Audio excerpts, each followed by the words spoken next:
karena dia merasa aman dan dia tidak takut dengan peristiwa pasca kematian.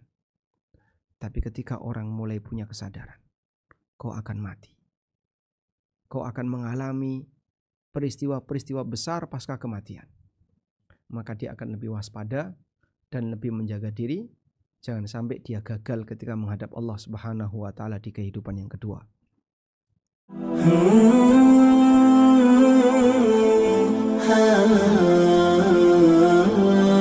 Alhamdulillah, puji syukur kita haturkan kehadirat Allah Subhanahu wa Ta'ala.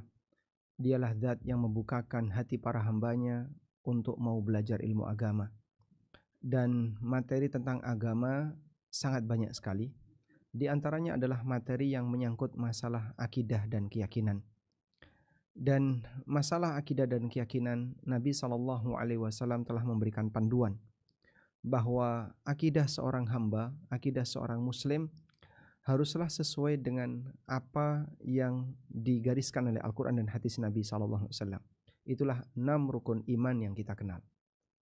Berkaitan dengan masalah kematian, kematian ini bagian dari iman kepada hari akhir.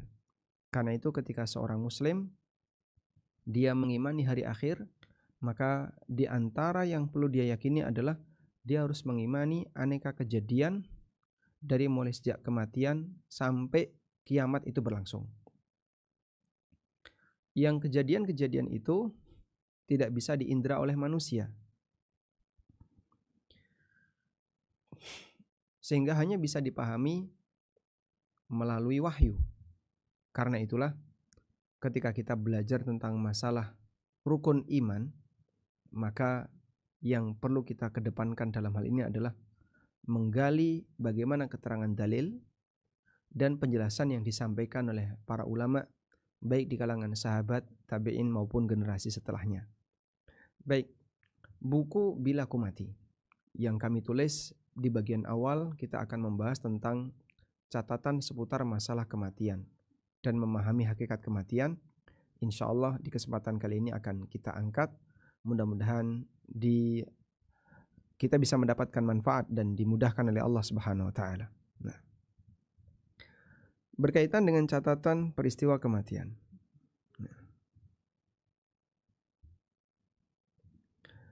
Dalam poin ini ada bagian pengantar yang perlu kita pahami. Menjadi hamba yang selalu siaga mati akan membuat manusia lebih berhati-hati. Karena dia menyadari kematian itu akan memutus segalanya dan menentukan nasib dia di kehidupan selanjutnya. Kita beriman akan ada kehidupan yang kedua, pasca kehidupan kita di dunia, yaitu kehidupan kita ketika kita menghadap Allah Subhanahu wa Ta'ala, diawali dari peristiwa kematian. Karena itu Nabi SAW mengingatkan kita. Beliau bersabda, "Aktsiru dzikra hadimil ladzat." Perbanyaklah mengingat pemusnah kelezatan. Dan yang dimaksud dengan pemusnah kelezatan adalah al-maut, kematian. Mengingat kematian bisa dengan cara membayangkan nasib kita pasca meninggal. Bisa juga dengan cara ziarah kubur, lalu kita membayangkan kita besok nanti akan seperti mereka. Karena itu Nabi SAW ketika ziarah kubur, beliau SAW menyampaikan, wa inna bikum insyaallahu lalahikun.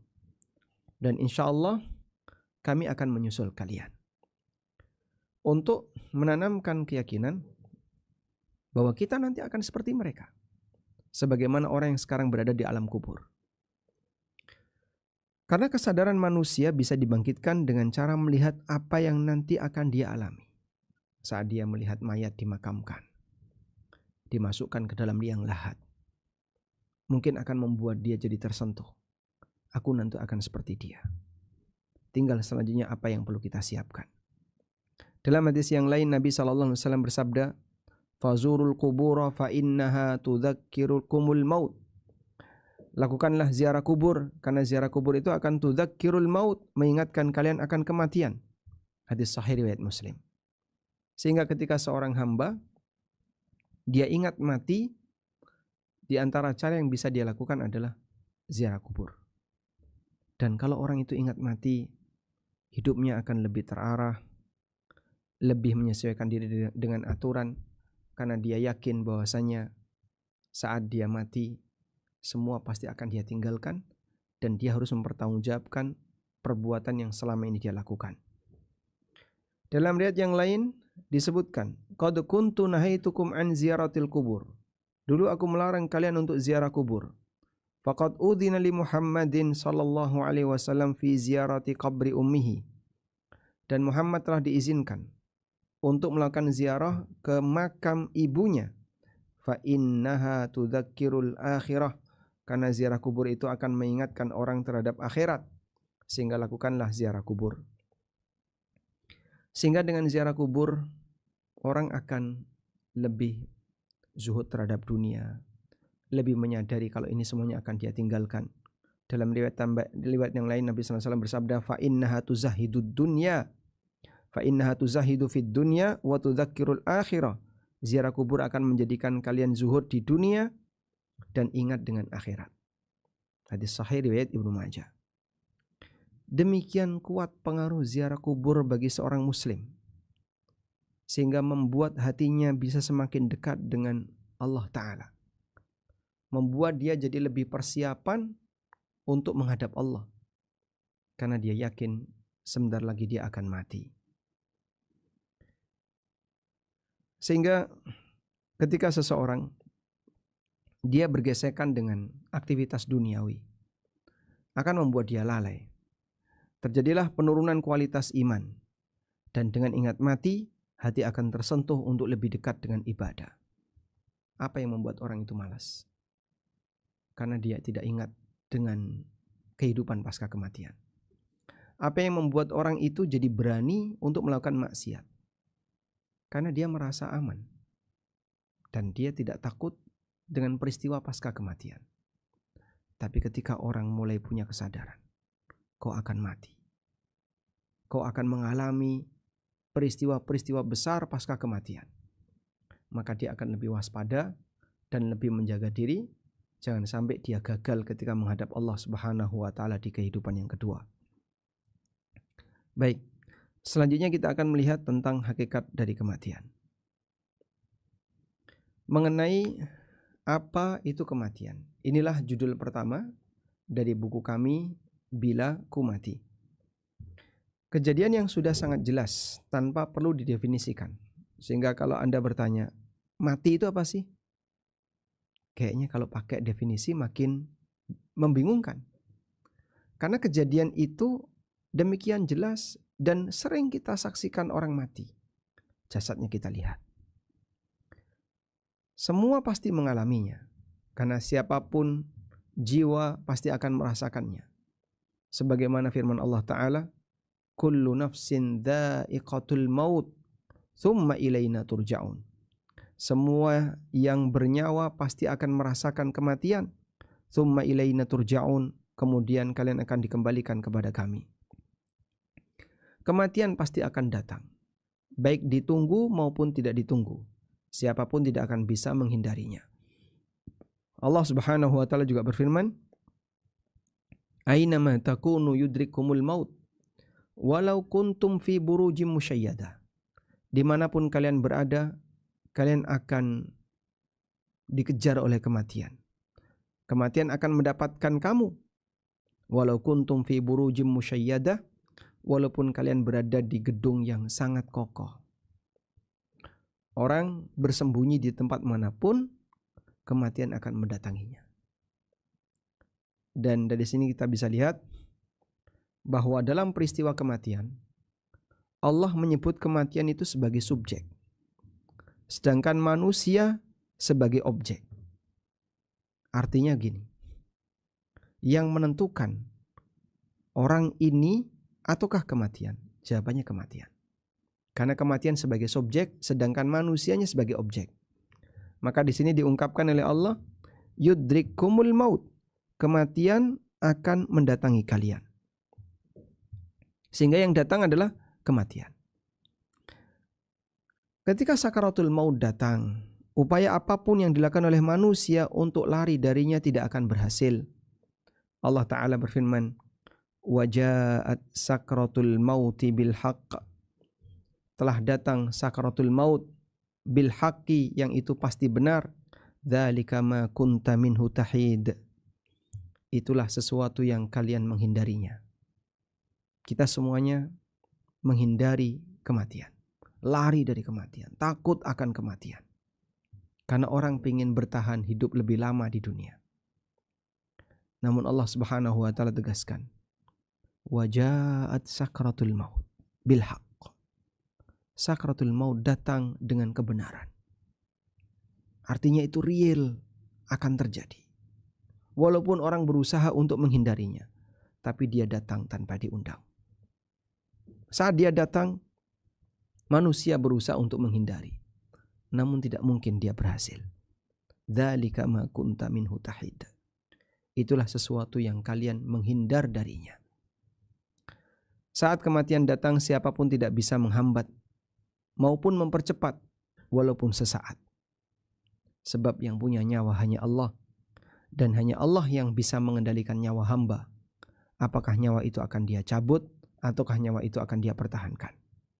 Allah Subhanahu wa taala berfirman, "Walikulli ummatin ajal." Setiap umat itu punya ajal. Ada batas waktunya. Fa idza jaa ajaluhum la yastakhiruna sa'atan wa la yastaqdimun. Dan apabila telah datang ajal mereka, la yastakhiruna sa'atan, tidak bisa ditunda walaupun sesaat, wala yastaqdimun, dan tidak bisa dipercepat walaupun sesaat. Masya Allah. Demikianlah kondisi ajal. Ajal kalau sudah datang, dipercepat nggak bisa, ditunda nggak bisa. Baik, sebab yang punya nyawa Allah, dan yang mengendalikan nyawa hanya Allah Subhanahu wa taala. Maka manusia tidak bisa mengendalikan nyawa dirinya. Kalau orang bunuh diri itu gimana, Pak? Dia hanya berupaya untuk membunuh dirinya. Tapi belum tentu berhasil.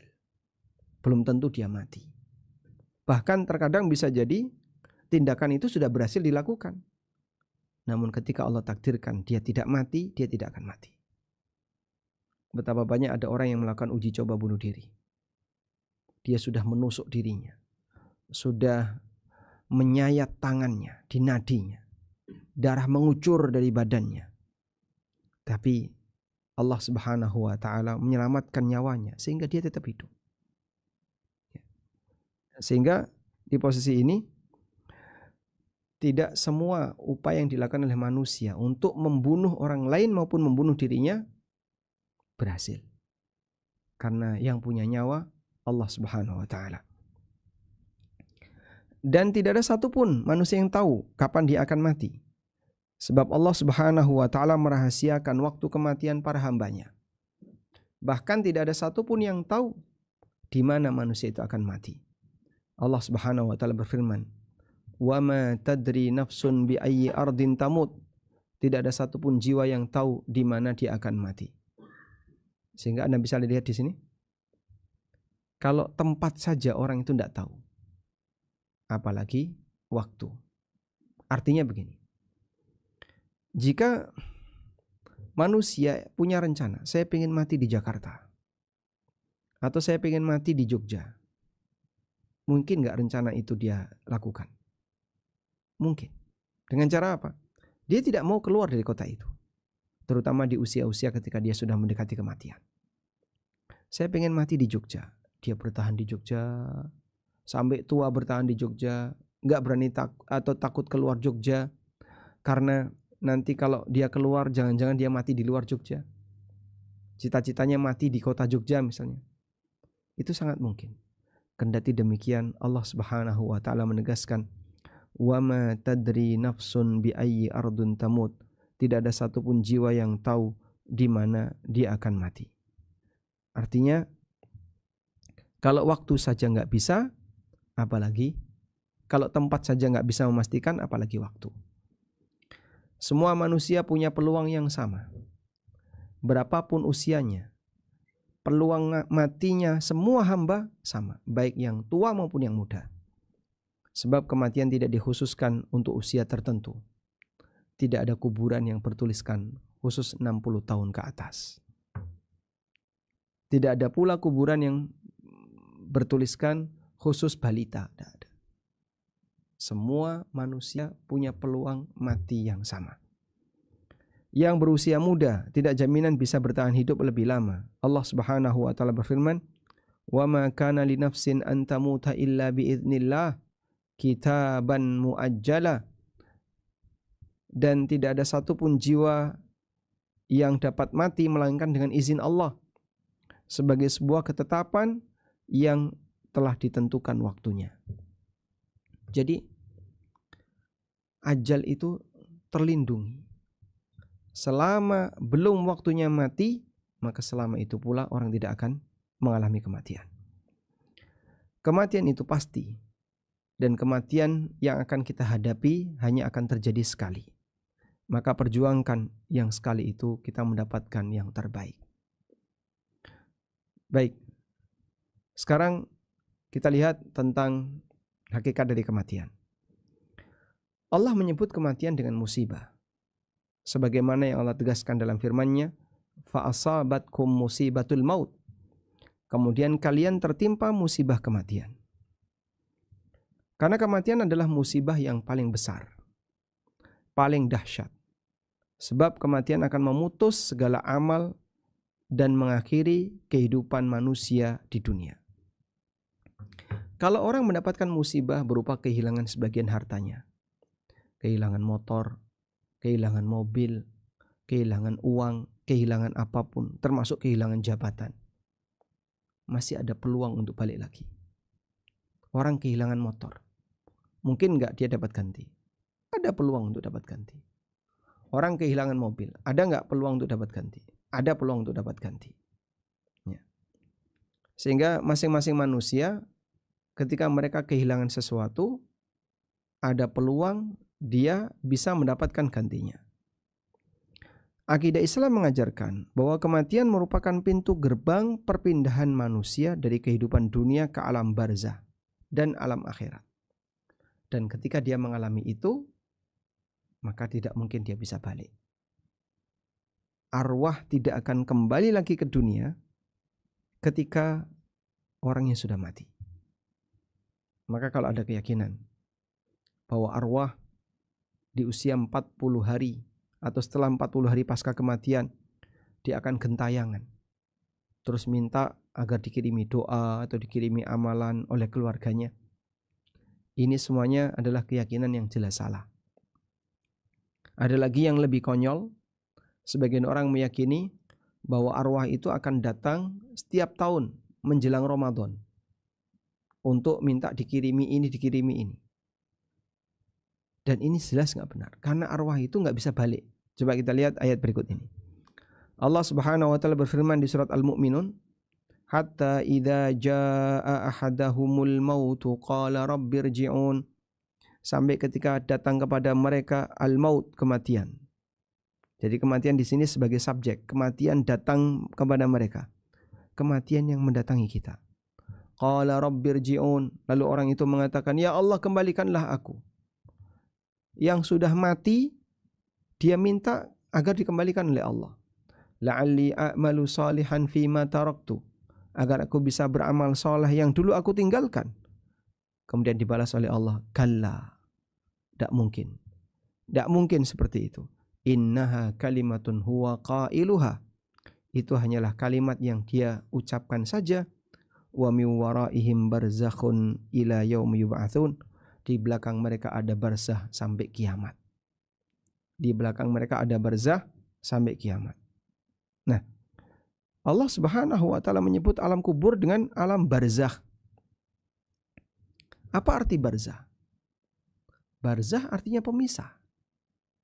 Sehingga yang sudah masuk ke alam kubur, alam barzah, dia tidak akan bisa balik lagi. Makanya disebut sebagai alam pemisah. Karena alam barzah ini yang memisahkan antara kehidupan dunia dan akhirat. Allah Subhanahu wa taala berfirman, marajal bahrain yaltaqiyan bainahuma barzakh la yabghiyan. Allah mempertemukan dua lautan, bainahuma barzakhun la yabghiyan. Di antara kedua lautan itu ada barzakh, sehingga antara laut kanan dan laut kiri tidak bisa saling bercampur, nggak bisa ketemu, campur nggak bisa. Akhirnya bertahan di masing-masing posisinya. Nah itu Allah sebut ada dinding barzakh, bainahuma barzakhun la yabghiyan. Al-Qurtubi menyebutkan keterangan para ulama tentang definisi kematian. Beliau mengatakan, qala al-ulama al-mautu huwa inqita'u ta'alluqir ruhu bil badan. Para ulama mengatakan kematian adalah terputusnya hubungan antara ruh dan jasad. Wa mufaraqatuhu wa hailulati bainahuma. Wa hailulatun bainahuma. Ketika arwah itu lepas dari badan dan terpisah dari badan, sehingga orang itu mengalami pergantian dari satu negeri ke negeri yang baru. Itulah negeri akhirat yang akan dialami oleh hamba pasca kematiannya. Baik, jadi kira-kira kalau ada orang yang mengalami mati suri, sejatinya dia mati atau tidak?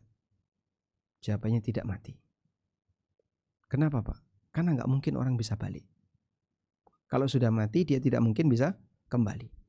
Sehingga mati suri itu apa hakikatnya? Hakikatnya adalah dia seperti tidur dalam waktu yang cukup panjang, waktu yang lama. Terus dia bermimpi melihat aneka kejadian-kejadian aneh, sebagaimana umumnya orang bermimpi. Nah, dalam mimpi yang dia lihat itu, kemudian dia bisa bercerita. Dan sejatinya dia belum mati, tapi dia sifatnya mati, atau sifatnya adalah tidur lalu bermimpi. Ada yang pingsan kemudian dia bermimpi. Ketika ruh sudah jelas lepas dari jasad, hakikatnya yang bersangkutan telah meninggal dunia. Walaupun bisa jadi jantung masih berdetak, mungkin nafas masih berfungsi, tapi orangnya sebenarnya sudah mati. Karena organnya ini mungkin masih berfungsi, tapi arwahnya sudah tidak ada. Baik. Selanjutnya, kita beralih ke yang kedua. Apakah kematian itu makhluk? Sebagian ulama menegaskan bahwa kematian itu makhluk dan sesuatu yang berwujud ada. Allah Ta'ala berfirman, Alladzi khalaqal mauta wal hayata. Dialah zat yang menciptakan kematian dan kehidupan. Sehingga dalam ayat ini Allah menyebut kematian dengan ciptaan. Dialah yang menciptakan kematian dan kehidupan. Sehingga kematian disebut oleh Allah Ta'ala sebagai objek ciptaan. Liyabluwakum ayyukum ahsanu amala. Allah hendak menguji kalian, siapa di antara kalian yang paling baik amalnya. Sehingga ayat ini menegaskan bahwa kematian itu hasil dari ciptaan Allah. Maka Al-Hafidh Ibnu Katsir pernah mengatakan, wastadalla bihadhil ayah man qala innal mauta amrun wujudiyun li'annahu makhlukun. Ayat ini dijadikan dalil oleh sebagian ulama yang berpendapat bahwa kematian adalah sesuatu yang bersifat ada, eksis, karena dia merupakan makhluk yang diciptakan. Allah yang menciptakan. Demikian pula disebutkan dalam syarah Aqidah Thahawiyah, keterangan dari Syekh Shalih Al-Utsaimin, wal mautu inda jumhuril ulama ahli sunnah. Kematian menurut jumhur ulama ahli sunnah, wa man wafaqahum, dan pendapat orang yang sependapat dengan mereka, min ghairihim, annahu makhlukun wujudiyun. Kematian itu makhluk yang dia wujud, sesuatu yang benar-benar ada. Nah, ternyata apa yang disampaikan oleh para ulama dalam masalah ini sejalan dengan hadis Nabi SAW. Dari Abu Sa'id Al-Khudri radhiyallahu anhu, Nabi SAW menceritakan kondisi kelak di hari kiamat. Beliau bersabda, yu'ta bil mauti kahayati kabshin amlah. Kematian akan didatangkan seperti domba yang amlah. Amlah itu putih bercampur dengan belang-belang hitam.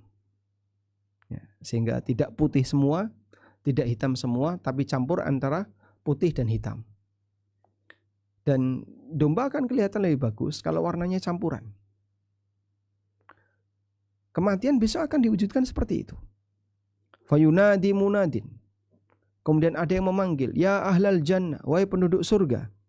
Fayashra'ibun wa yandurun. Mereka pun melongo dan melihat ke arah panggilan tadi. Fayaqulu hal ta'rifuna hadha? Kemudian malaikat bertanya, wahai penduduk surga, kalian kenal ini?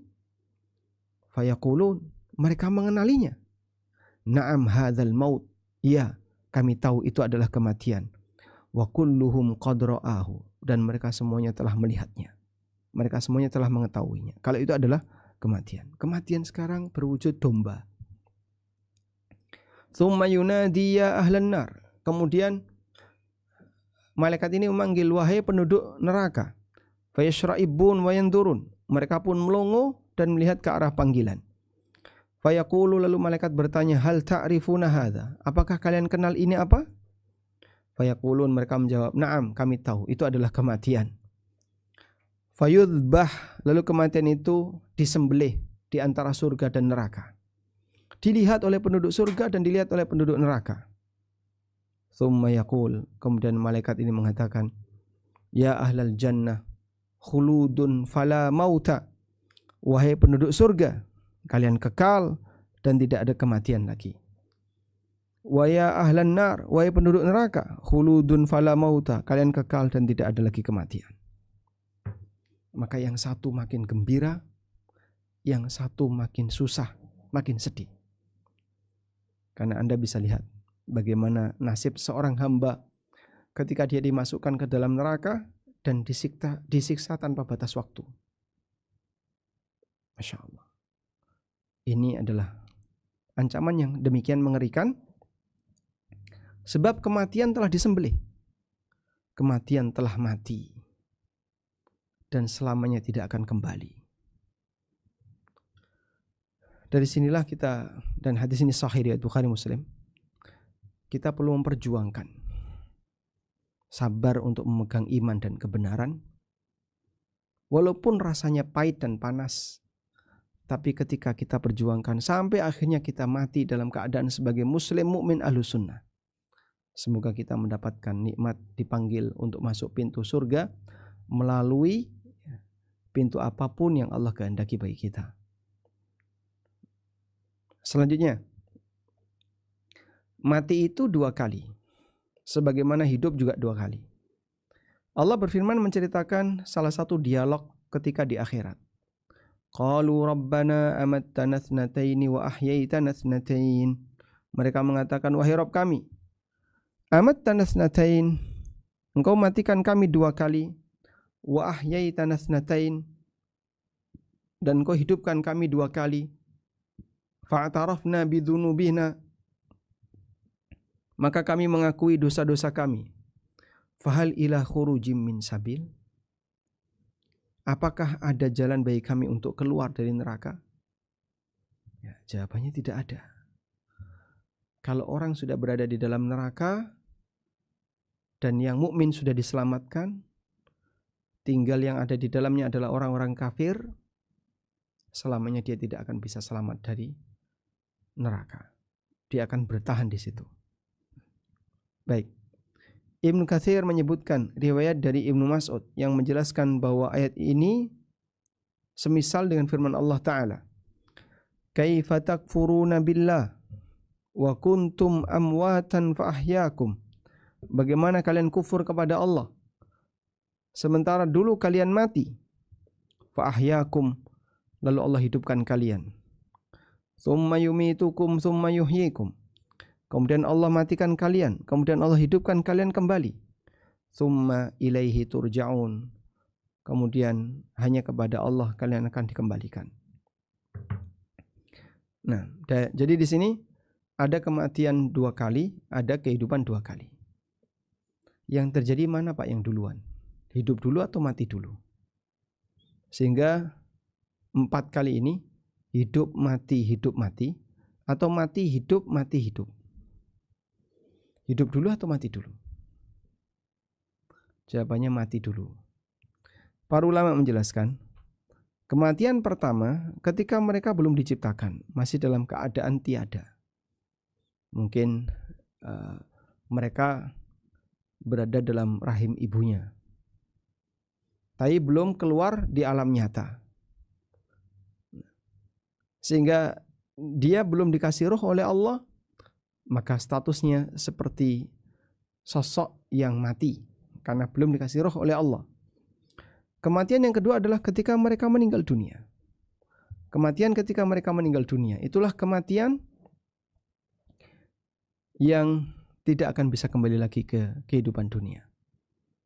Al-Baghawi menjelaskan, qala Ibnu Abbas, kata Ibnu Abbas radhiyallahu anhuma, dan juga Qatadah dan Dhahhak, kanu amwatan fi aslabi abaihim fa ahyahumullahu fid dunya. Mereka dulu, yaitu manusia, mati ketika masih berada dalam tulang sulbi, yaitu asal keturunan. Tulang sulbi dari bapaknya, asal keturunan dari para ayah. Tsumma amatahumul maut. Kemudian Allah Subhanahu wa taala mematikan mereka. Allati la budda minha, yang itu pasti akan terjadi. Tsumma ahyahum lil ba'tsi, kemudian Allah hidupkan kembali untuk hari kebangkitan. Sehingga urutannya adalah mati, hidup, mati, hidup untuk selamanya. Sehingga kehidupan yang kedua tidak ada ujungnya, tidak ada ujung kematian. Baik. Berarti sekarang kita sudah mati berapa kali? Kita sudah mati sekali, dan nanti akan ada kematian satu lagi. Yang kematian satu lagi ini akan menentukan nasib kita, apakah nanti kita bisa selamat ataukah kita akan celaka. Selanjutnya yang keempat, macam-macam kematian. Allah Ta'ala berfirman, Allahu yatawaffal anfusa hina mautiha wallati lam tamut fi manamiha fayumsikul lati qada 'alaiha al-maut wa yursilul ukhra ila ajalin musamma inna fi dzalika laayatin liqaumin yatafakkarun.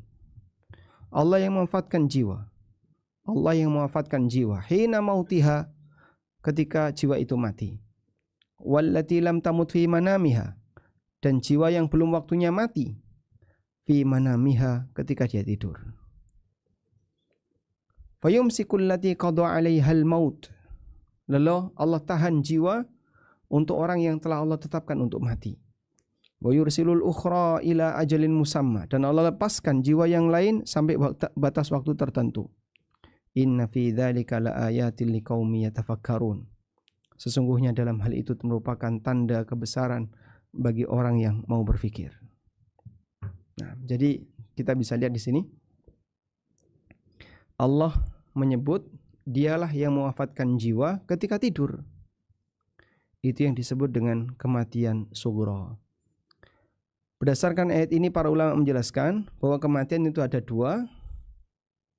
Ada kematian sesaat, itulah kematian yang terjadi saat manusia tidur, yang disebut dengan al-wafatus sughra, mati kecil, wafat kecil. Yang kedua, kematian terakhir, itulah kematian ketika seseorang meninggal dunia untuk selamanya, disebut dengan al-wafat al-kubra, wafat besar. Nah, keterangan tentang wafat sughra dan kubra disebutkan oleh Al-Hafidz Ibnu Katsir dalam tafsir beliau. Beliau mengatakan, qala Allahu mukhbiran an nafsihil karimah. Allah Ta'ala berfirman memberitahukan tentang dirinya yang mulia. Bi annahul mutasarrif fil wujud. Dialah yang mengendalikan segala yang ada. Bima sya'a, sesuai dengan apa yang dia kehendaki. Dia mewafatkan jiwa dengan wafat al-kubra. Wafat al-kubra berarti wafat yang kedua. Bima yursilu minal hafadhah, dengan Allah utus para malaikat. Alladzina yakbidunaha minal abdan, yang akan menarik arwah itu dari badan. Wal wafatus sughra, dan Allah Ta'ala mewafatkan hamba dengan wafat as-sughra indal manam, ketika tidur. Sehingga orang saat tidur hakikatnya dia wafat sesaat. Nah, itulah yang tadi kita sebutkan ya. Mati suri ini kan bisa jadi lama. Berapa lama Pak? Ya tergantung. Bisa 2 hari, 3 hari. Sehingga kadang dia lama, orang pingsan. Jantungnya masih berfungsi, nafasnya masih berfungsi. Tapi sudah nggak bisa komunikasi. Dia pingsan misalnya. Maka sejatinya yang pingsan itu kalaupun balik kemudian dia sehat, lalu bisa bercerita, maka sebenarnya yang terjadi adalah dia diuji oleh Allah Subhanahu wa Ta'ala dengan mengalami mati suri atau pingsan dalam waktu yang lama untuk melihat kejadian-kejadian aneh. Tapi ini wajib disinkronkan dengan ajaran syariat Nabi Sallallahu Alaihi Wasallam. Artinya kalau itu nggak masuk akal dan bertentangan dengan syariat, jelas nggak boleh. Wallahu a'lam. Nah, terkait kematian saat tidur juga disebutkan oleh Allah di ayat yang lain. Wa huwal ladzi yatawaffakum bil-laili wa ya'lamu ma jarahtum bin-nahar. Dialah yang mewafatkan kalian di waktu malam dan dia mengetahui apa yang kalian kerjakan di waktu siang. Tsumma yab'atsukum fi. Kemudian nanti Allah akan bangkitkan kalian liyuqda ajalun musamma, sampai diputuskan ajalun musamma, ya, batas waktu yang telah ditetapkan. Baik. Jadi di sini Allah Subhanahu wa Ta'ala yang mewafatkan jiwa di saat malam pada waktu dia tidur. Nah, ada satu perenungan yang penting untuk kita berikan. Allah mewafatkan jiwa di waktu malam. Dan dia mengatakan, dia tahu dengan apa yang kalian lakukan di waktu siang. Jadi kurang lebih seperti ini. Saat malam hari, kita diwafatkan oleh Allah. Lalu Allah lepaskan arwah itu sehingga balik ke jasad kita. Maka kita bisa bangun. Pertanyaannya, apakah Allah tahu bahwa orang ini, kalau nanti aku bangunkan, maka dia akan berbuat maksiat? Apakah Allah tahu? Tahu, Pak. Apakah Allah tahu kalau orang ini ketika dibangunkan maka dia nanti akan berbuat dosa? Tahu. Masya Allah, pemurahnya Allah bagi para hambanya. Saat kita tidur, nyawa kita dicabut sementara oleh Allah. Dan Allah tahu ini orang kalau aku kembalikan nyawanya nanti pasti berbuat maksiat. Betul, begitu dikembalikan dia berbuat maksiat. Nah, inilah salah satu di antara bukti bahwa Allah Ta'ala zat yang maha lemah lembut kepada hambanya. Sehingga dalam situasi seperti ini Allah Subhanahu wa Ta'ala menampakkan kelembutannya, di mana hamba sudah jelas melakukan dosa dan maksiat, tapi tetap diberi kesempatan untuk hidup lebih lama. Selanjutnya, semua yakin dirinya pasti mati. Karena semua makhluk yang bernyawa pasti akan mati. Allah Ta'ala berfirman, kullu nafsin dha'iqatul maut. Semua yang bernyawa pasti akan merasakan kematian. Ayat ini memberikan pelajaran bagi kita agar berusaha untuk selalu persiapan menghadapi kematian dan hisab, karena kita tidak tahu kapan kematian itu akan terjadi. Pasti tapi tidak tahu kapan terjadi. Al-Hafidz Ibnu Katsir mengatakan, ainama kuntum yudrikumul maut. Dimanapun kalian berada pasti akan menghadapi kematian. Fakunu fi ta'atillah, maka jadilah orang yang selalu siaga taat kepada Allah. Wa haitsu amarakumullah, sesuai dengan apa yang Allah perintahkan. Fa huwa khairul lakum, itu akan lebih baik bagi kalian. Fa innal mauta la budda minhu, karena kematian itu pasti, wala mahida anhu, dan tidak bisa dihindari. Semua manusia meyakini bahwa dia pasti akan mati. Sampai pun orang ateis yang tidak meyakini adanya hari kiamat. Dulu ada kelompok namanya kelompok Dahriyah. Ini kelompok meyakini tidak ada Tuhan.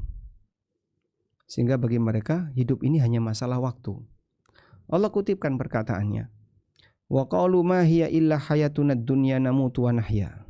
Mereka mengatakan, hidup ini tidak lain hanya kehidupan dunia. Kami mati dan kami hidup. Wa ma yuhlikuna illa dahr. Dan tidak ada yang membinasakan kami kecuali hanya waktu. Jadi mati itu soal waktu. Kalau memang sudah waktunya mati, mati dia. Ini keyakinan Dahriyah. Dan artinya begini, Dahriyah, kelompok yang menyimpang ini, dan itu kelompok yang dikafirkan oleh Allah dalam Al-Quran. Kelompok Dahriyah ini juga meyakini kalau mati itu pasti. Karena itu sebatas yakin akan mati, belum bisa disebut beriman kepada hari akhir. Sampai dia meyakini adanya kehidupan dan aneka rangkaian kejadian pasca kematian. Aneka kejadian pasca kematian. Baik, dari Ali bin Abi Thalib, Nabi SAW bersabda, La yu'minu abdun hatta yu'mina bi arba. Seorang hamba tidak akan beriman sampai dia beriman terhadap 4 perkara. Mulai dari syahadat la ilaha illallah wa anni Muhammadur Rasulullah, ba'athani bil haq, Allah mengutusku dengan membawa kebenaran, beriman kepada kematian, hari kebangkitan dan kejadian pasca kematian, wa yu'minu bil qadar, dan dia mengimani takdir. Nah, kalau hanya sebatas beriman bahwasanya saya pasti mati, semua orang seperti itu. Tapi saya pasti mati dan apa yang akan terjadi pasca kematian, itulah yang membedakan antara kita dengan orang yang punya pemikiran menyimpang tentang kematian. Baik. Selanjutnya, larangan berangan-angan mati karena merasa tidak bahagia. Suatu ketika ada seorang ulama mendengar seorang pemuda yang bosan hidup. Lalu ulama ini mengatakan, orang pemuda ini mengatakan, lebih baik aku mati. Spontan ulama tadi mengingatkan, menegur. Ya bena akhi, wahai saudaraku, la taf'al, jangan lakukan itu. La sa'atun ta'ishu fiha tastaghfirullah. Kau punya waktu sesaat yang kau gunakan untuk istighfar. Khairun laka min mautid dahr. Itu lebih baik bagimu daripada kematian. Baik, sehingga di sini Rasulullah SAW atau orang soleh ini mengingatkan, kalau kamu bunuh diri atau berangan-angan mati, lalu Allah kabulkan, kesempatan kamu untuk hidup lebih panjang jadi hilang. Di lain kesempatan, ada orang soleh yang sudah sangat tua. Ketika ditanya, apakah Anda mengharapkan kematian?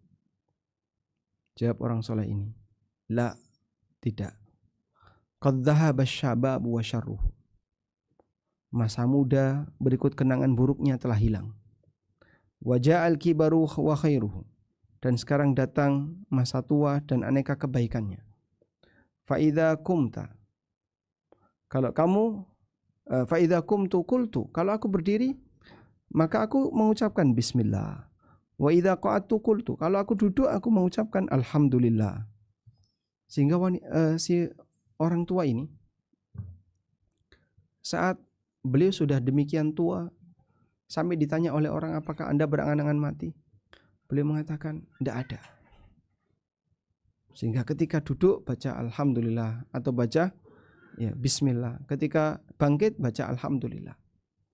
Fa ana uhibbu ayyabqa hadza. Dan aku ingin seperti ini bertahan lama.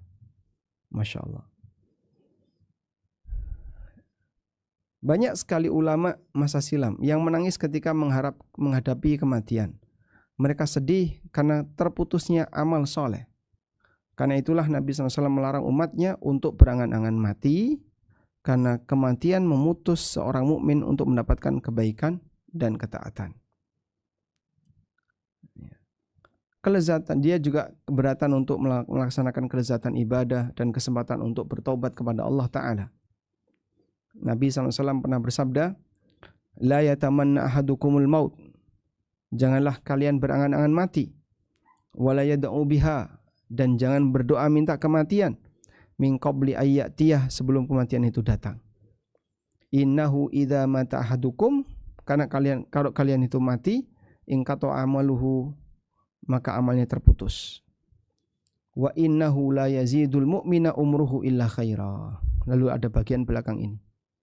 Bagi seorang mukmin, umur itu akan semakin menambah kebaikan baginya.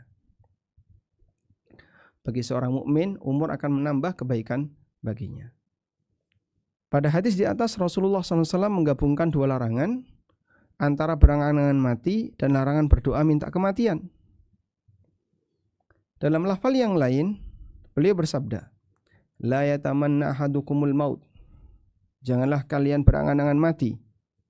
Manusia hanya ada dua kemungkinan, imma muhsinun wa imma musiun. Kalau dia muhsinan, dia sebagai orang baik, fala'allahu yazdad, maka umur panjang itu akan semakin menambah pahala.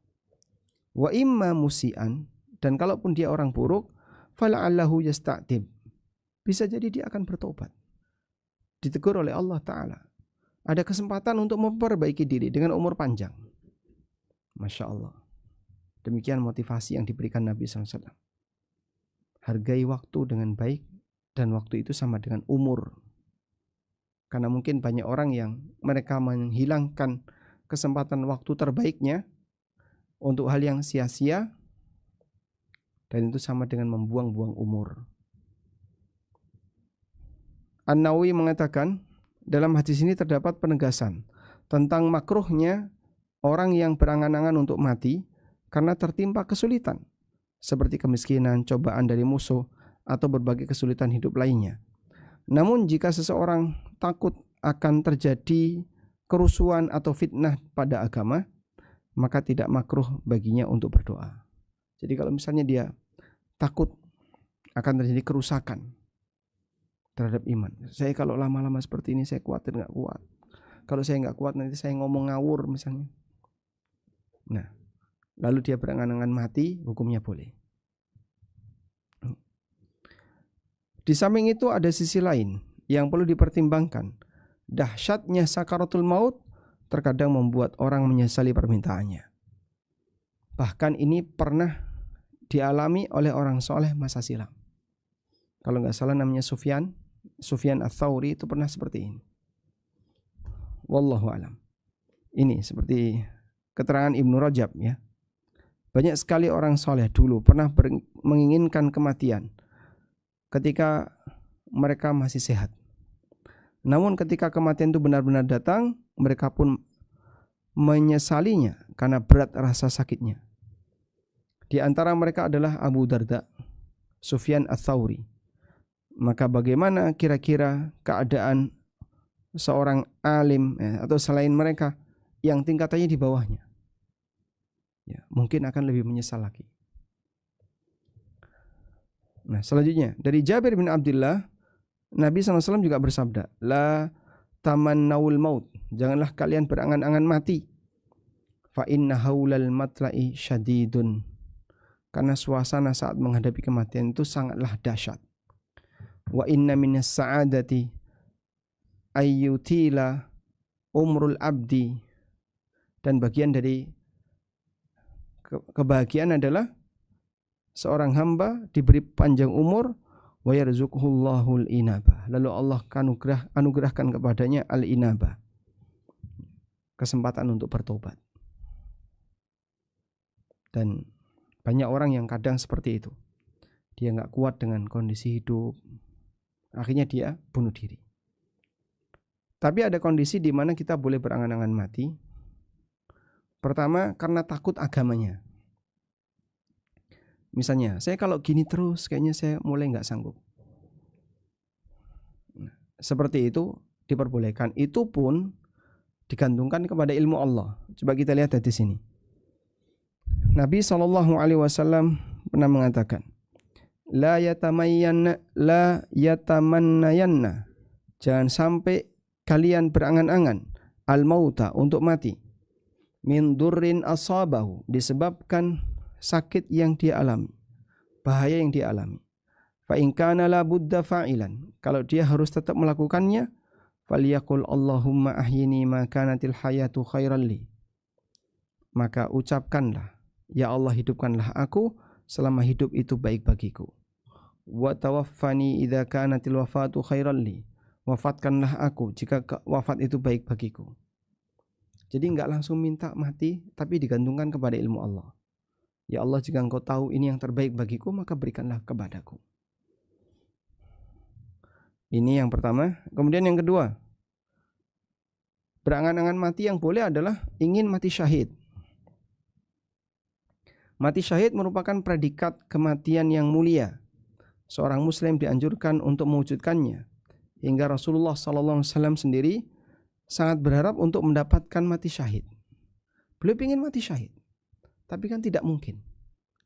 Sampai beliau mengatakan, laula an asyqa ala ummati, andaikan tidak memberatkan umatku, ma qa'atu khalfa sariyatin, maka aku tidak akan berada di depan atau di belakang pasukan. Nabi SAW itu di depan atau di belakang? Di belakang, Pak. Kenapa? Panglima di belakang. Karena dia jadi sasaran serang. Kalau di depan, panglimanya meninggal, ya nanti pasukan bisa kocar-kacir. Waladitu anni uqtalu fi sabilillah. Dan aku ingin terbunuh di jalan Allah. Jadi Nabi SAW punya keinginan ya, terbunuh di jalan Allah.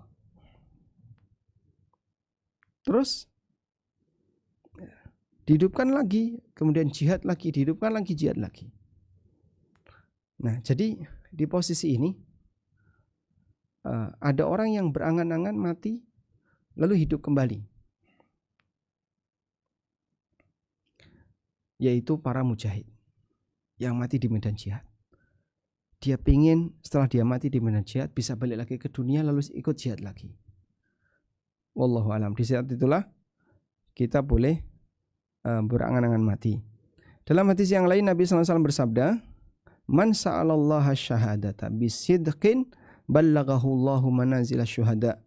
Siapa yang minta kepada Allah mati syahid dengan penuh kejujuran, maka Allah akan berikan kepadanya manazila syuhada. Allah akan menyampaikannya ke derajat para syuhada.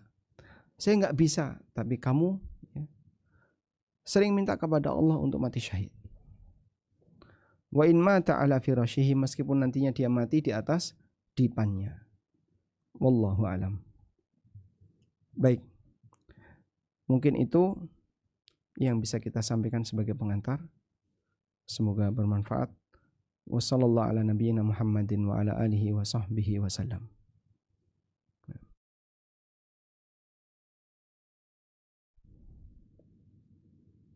Udah?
Baik, selanjutnya kami persilahkan, barangkali di antara Bapak Ibu ada yang mau menyampaikan sesuatu.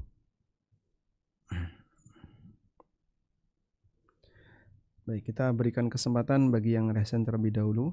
Di sini ada Ibu Rini, kami persilahkan. Baik Ustaz, jazakallah khairan Ustaz. Bismillahirrahmanirrahim. Ahsanallahu ilaikum Ustaz. Semoga Allah selalu memberkahi dan merahmati, melindungi Ustadz, guru-guru Ustadz dan keluarga Ustadz. Amin walakum bimithlin. Amin ya Rabb. Jazakallah khair Ustadz. Ustadz, saya ada pertanyaan. Bagaimana jika kita mengharapkan perjumpaan dengan Allah Subhanahu wa Ta'ala, dan perjumpaan itu tentu melalui kematian Ustadz. Dan bagaimana jika kita berangan-angan ingin mati di Madinah dan dimakamkan di Baqi bersama para sahabat Rasulullah dan keluarganya Ustaz. Jazakallah khair. Assalamualaikum warahmatullahi wabarakatuh. Waalaikumsalam warahmatullahi wabarakatuh. Apakah kita diperbolehkan untuk mengharapkan perjumpaan dengan Allah yang tentu saja itu melalui kematian? Ini sama dengan berangan-angan mati seperti yang tadi kita sebutkan. Kalau sebabnya karena merasa sedih dengan musibah, nggak kuat dengan musibah, hukumnya nggak boleh. Kalau sebabnya karena ingin menjaga agama, jangan sampai gara-gara musibah yang saya alami nanti saya nggak kuat terus jadi tersesat. Kalau seperti ini boleh. Atau kalau sebabnya adalah biar saya pengen mati syahid, ini boleh. Namun kalau tanpa sebab tidak boleh. Dan tadi berkali-kali kita sudah sebutkan cerita tentang orang-orang soleh di mana mereka melarang orang berangan-angan untuk mati. Kalau tanpa sebab hukumnya dilarang. Karena waktu bagi mukmin adalah anugerah dan modal. Sehingga dia punya kesempatan untuk semakin taat kepada Allah, menambah pahala, mencari tambahan amal dan seterusnya. Karena itu lihat dari sebabnya. Kemudian yang kedua, pengen mati di Madinah, boleh atau tidak? Ini cita-citanya Umar bin Khattab radhiyallahu anhu dan dikabulkan oleh Allah.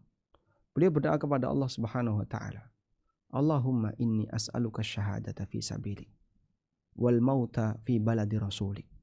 Ya Allah, aku minta agar diberi pahala mati syahid di jalanmu dan agar aku mati di kota nabimu. Dan itu dikabulkan oleh Allah. Beliau ditusuk oleh Abu Lu'lu' al-Majusi dan orang ini kafir, sehingga Umar mati karena pembunuhan yang dilakukan oleh orang kafir. Yang kedua, Umar meninggal di Madinah. Sehingga di sini kita bisa lihat bagaimana keutamaan meninggal di Madinah sampai diminta oleh Umar bin Khattab radhiyallahu anhu. Karena itu boleh saja kita berdoa kepada Allah agar meninggal di Madinah. Namun bukan berarti bahwasanya orang yang jahat atau yang banyak maksiat ketika meninggal di Madinah maka dia akan dibersihkan. Sebab kota suci tidak bisa mensucikan siapapun. Sebagaimana perkataan Salman, Innal ardal muqaddasa la tuqaddisu ahada. Kota yang suci tidak bisa mensucikan siapapun. Ahli maksiat di Madinah justru akan mendapatkan dosa lebih besar. Karena itulah boleh saja kita berharap bisa menetap di Madinah, bahkan mati di Madinah. Tapi dengan catatan jaga diri baik-baik. Sebab ini adalah kota yang istimewa dan beramal di kota suci lebih besar dosanya. Bermaksiat di kota suci lebih besar dosanya. Wallahu a'lam. Baik, selanjutnya kami persilahkan untuk yang resen berikutnya.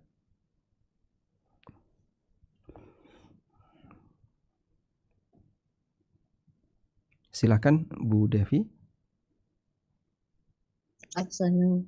Assalamualaikum Ustaz. Barakallahu fiik. Afwan, di luar tema boleh Ustaz? Ya, silakan. Saya pernah dengar hadis yang menyatakan siapa saja perempuan yang keluar rumah tanpa izin suami maka dia di bawah kemurkaan Allah sampai kembali ke rumah atau sampai suami yang meridhoi, adalah hadis maudhu dari Anas bin Malik. Apa benar Ustaz?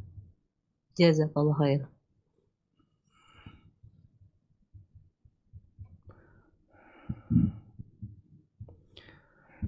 Taib, mengenai teks hadis itu saya belum mengetahui. Cuman secara umum ulama sepakat bahwa wanita tidak boleh keluar dari rumahnya tanpa izin suaminya. Di sini saya bacakan dalam Al-Mawsu'ah Al-Fiqhiyah, kita bacakannya.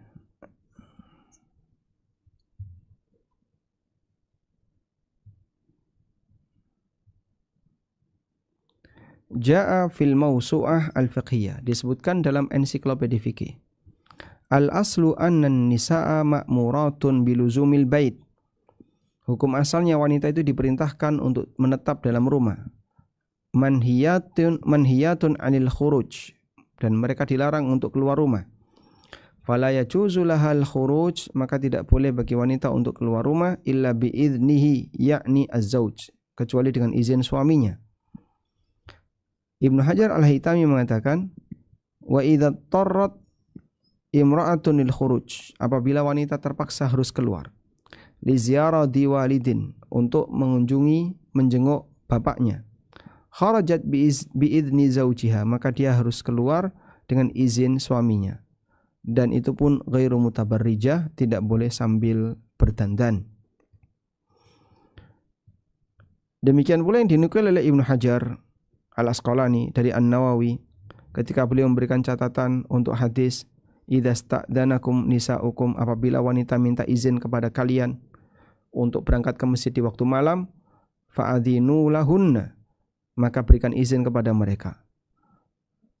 Lalu kata An-Nawawi, istadalla bihi ala annal mar'ah, ini dijadikan dalil, ustudilla bihi ala annal mar'ah la takhruju min baiti zawjiha illa bi'idni. Wanita tidak boleh keluar dari rumah suaminya kecuali dengan izin suaminya. Litawajjuhil amri ilal azwaj bil idni, karena di situ ada perintah bagi suami untuk memberi izin istrinya. Padahal itu ke masjid. Baik, wallahu alam, berdasarkan hal ini maka keluar rumah bagi wanita itu wajib izin. Walaupun ancaman seperti yang disebutkan dalam hadis tadi, kami tidak mengetahuinya apakah betul ada ancaman itu ataukah tidak. Kalau yang hadisnya sahih adalah wanita itu menolak ajakan suami, lalu dia dilaknat oleh malaikat hatta tusbih, sampai subuh. Wallahu alam.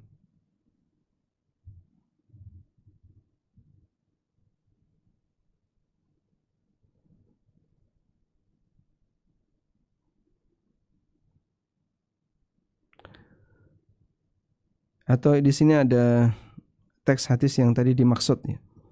Hadis dari Ibnu Umar radhiyallahu anhu.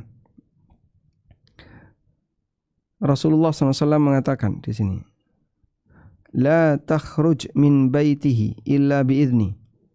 Wanita tidak boleh keluar dari rumahnya, rumah suaminya, kecuali dengan izin suaminya. Fa in fa'alat, kalau dia melakukannya, la'anatha malaikatullah, maka dia akan dilaknat oleh malaikat Allah, malaikat rahmat, malaikat murka, sampai dia bertobat atau taraja, atau dia rujuk kembali ke suaminya. Namun hadis ini dinyatakan, diriwayatkan oleh Ibnu Abi Syaibah dalam Musannaf dan Abad bin Humaid dalam Al-Musnad, Abu Daud At-Tayalisi dalam Musnad Baihaqi, dan semuanya dari jalur Laits bin Abi Salim dari Atha dari Ibnu Umar. Wa hadza haditsun dhaif. Hadis ini hadis yang dhaif. Ya, karena hadis ini dhaif, maka tidak bisa kita jadikan sebagai dalil. Wallahu a'lam.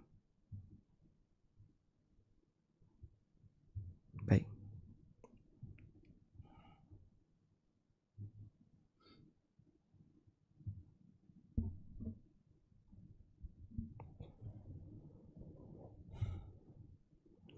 Ada yang lain yang mau disampaikan? Kami persilakan.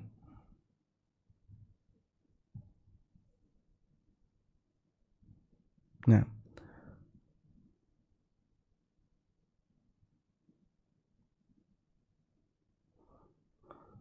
baik.